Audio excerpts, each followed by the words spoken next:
యేసుక్రీస్తు వారి వార్త ప్రతి ఒక్క చెవిలో వినబడి ప్రతి ఒక్కరు కూడా ఆయన అంగీకరించినట్లయితే ప్రతి ఒక్కరు కూడా ఇక్కడ చనిపోయిన తర్వాత కూడా దేవాది దేవుని యొక్క రాజ్యంలో మనమందరం కూడా ఉంటామండి. ఈ యొక్క విషయాన్ని మీ అందరికీ తెలియజేయడానికి మేము ఇలా వచ్చాము. ఆ దేవాది దేవుడు ఎవరైతే ఉన్నారో నీ కోసము నా కోసము కల్వరిలో ఆయన మరణించాడు. ఎందుకంటే మేము పట్టుకొని వచ్చిన గ్రంథం మామూలు గ్రంథం కాదండి.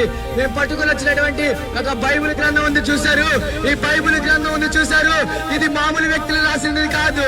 ఆ పరిశుద్ధాత్మ సహాయంతో ప్రతి ఒక్కరూ రాసి నింపి పంపించినటువంటి ఒక హోలీ బైబిల్ ఇది మా చేతిలో ఉంది. ఇది పట్టుకున్న ప్రతి ఒక్కరు కూడా ఎప్పుడు ఓడిపోయినట్టు చరిత్ర లేదు. ఈ బైబిల్ ని పట్టుకున్న ఎవరు కూడా వెనుతిరిగినట్టు ఒక బైబిల్లో లేదు, చరిత్రలో లేదు. ఈ రోజు ఈ బైబిల్ ని మీకు ఇవ్వడానికి, మీకు పంచడానికి, మీకు పరిచయం చేయడానికి మేము మధ్యలోకి వచ్చాం. మీరు అంగీకరిస్తారా? యేసుక్రీస్తు ప్రభువారు మన కోసం మరణించారన్న విషయాన్ని మీరు అందరూ అంగీకరిస్తారా? యేసుక్రీస్తు వారి రక్తం ద్వారా మన పాపాలు క్షమించబడుతున్నాయి. మనం చేసిన పాపానికి జీతము వచ్చేసరికి మరణానికి దారి తీస్తుందండి.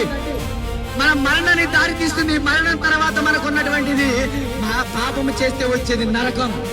కానీ యేసుక్రీస్తు వారిని అంగీకరించి బాప్తిస్మం ఎప్పుడైతే తీసుకుంటామో రక్షణలోకి ఎప్పుడైతే